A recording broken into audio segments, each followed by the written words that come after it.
সিপাহী বিদ্রোহের কথা তো আমরা সবাই জানি তাই না কিন্তু তারও প্রায় ১০০ বছর আগে ব্রিটিশ রাজের বিরুদ্ধে বাংলায় একটা প্রচণ্ড শক্তিশালী প্রতিরোধ গড়ে উঠেছিল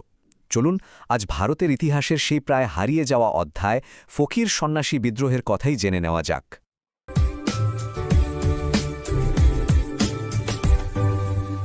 আচ্ছা ব্রিটিশরা এই প্রতিরোধটাকে কিভাবে দেখত তাদের চোখে বিদ্রোহীরা ছিল স্রেফ একদল ডাকাত আর লুটেরা ওয়ারেন হেস্টিংসের মতো বড় বড় কর্মকর্তারা তাদের রিপোর্টে এই আন্দোলনকে নিছক দস্যুবৃত্তি বলে উড়িয়ে দিয়েছিলেন কিন্তু প্রশ্ন হল তারা কি সত্যিই শুধুই দস্যু ছিল নাকি এই পরিচয়ের আড়ালে অন্য কোনো বড় সত্যি লুকিয়ে আছে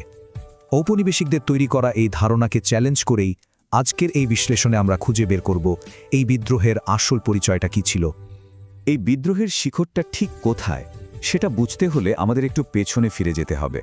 দেখতে হবে সেই সময়কার বাংলার পরিস্থিতি যা তখন ব্রিটিশ শাসনের অধীন এক ভয়াবহ সংকটের মধ্যে দিয়ে যাচ্ছিল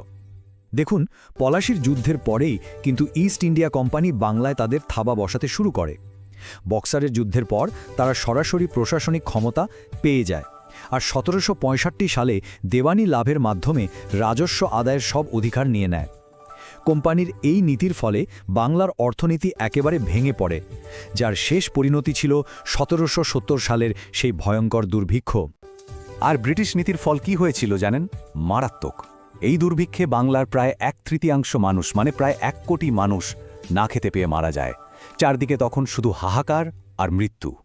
এই রকম একটা চরম হতাশা আর দুর্দশার মধ্যেই মানুষের জমে থাকা ক্ষোভকে একটা সংগঠিত প্রতিরোধে রূপ দিতে এগিয়ে এলেন এক অসাধারণ নেতা আর সবচেয়ে অবাক করার মতো ব্যাপার কি জানেন এই বিদ্রোহের যিনি মূল নেতা মজনু শাহ তিনি কিন্তু বাঙালিই ছিলেন না তিনি ছিলেন উত্তরপ্রদেশের কানপুরের কাছের মাকানপুরের একজন সুফি সাধক ভাবুন একজন হিন্দি উর্দুভাষী মানুষ বাংলার মাটিতে এসে এই বিশাল প্রতিরোধটা গড়ে তুলেছিলেন মজনু শাহের সবচেয়ে বড় কৃতিত্ব ছিল এমন একটা জোট তৈরি করা যা ব্রিটিশদের সেই বিখ্যাত ভাগ করো আর শাসন করো নীতিকে একেবারে গোড়া থেকে নাড়িয়ে দিয়েছিল তার ডাকে কারা কারা সাড়া দিয়েছিল দেখুন মুসলিম ফকিররা তো ছিলেনই তাদের সাথে এসে যোগ দিলেন হিন্দু নাগা সন্ন্যাসীরা জমি জমা হারানো কৃষকরা এমনকি রাজপুত সৈনিকরাও ভবানী পাঠক এবং দেবী চৌধুরানী মতো স্থানীয় নেতারাও এই জোটে সামিল হয়েছিলেন মানে এটা কোনো নির্দিষ্ট ধর্মের আন্দোলন ছিল না বরং এটা ছিল একটা ব্যাপক গণ অভ্যুত্থান তাদের ঐক্যের জোটটা ঠিক কতটা ছিল তা একটা ঘটনা শুনলেই বোঝা যায় যুদ্ধের ময়দানে তারা একসাথে গর্জে উঠত আল্লাহু আকবার আর হর হর মহাদেব বলে ভাবুন একবার সেই দৃশ্যটা এই অভূতপূর্ব রণহুঙ্কার ব্রিটিশ সৈন্যদের মনে এমন ভয় ধরিয়ে দিত যে তাদের মনোবল ভেঙে চুরমার হয়ে যেত তো এই জোটটা লড়ত কিভাবে ব্রিটিশরা তো তাদের অসংগঠিত দস্যু বলে উড়িয়ে দিত কিন্তু সত্যিটা হলো তাদের যুদ্ধ করার কৌশল ছিল অসাধারণ আর খুব আধুনিক যেমন ধরুন তারা শুধু অস্ত্র দিয়েই লড়ত না মনস্তাত্ত্বিক যুদ্ধও করত জঙ্গলের মধ্যে অতর্কিতে গেরিল আক্রমণ চালাত আবার কখনো রকেট আর হালকা কামানও ব্যবহার করত তাদের গোয়েন্দা ব্যবস্থাও ছিল দুর্দান্ত ফকিররা ছদ্মবেশে ব্রিটিশ শিবিরে ঢুকে সব খবর নিয়ে আসত শুধু তাই না তারা একটা সমান্তরাল সরকারও চালাত যেখানে জমিদারদের ব্রিটিশদের বদলে তাদেরকেই কর দিতে হতো তাহলে ব্যাপারটা কি দাঁড়ালো একদিকে ব্রিটিশদের বানানো গল্প আর অন্যদিকে আসল ঘটনা আকাশ পাতাল তফাৎ তাই না ব্রিটিশরা যাদের বলতো আইনহীন দস্যু তারা আসলে ছিল এক সংগঠিত গেরিলা বাহিনী যাদের বলা হতো অসংগঠিত লুটেরা তাদের ছিল উন্নত সামরিক কৌশল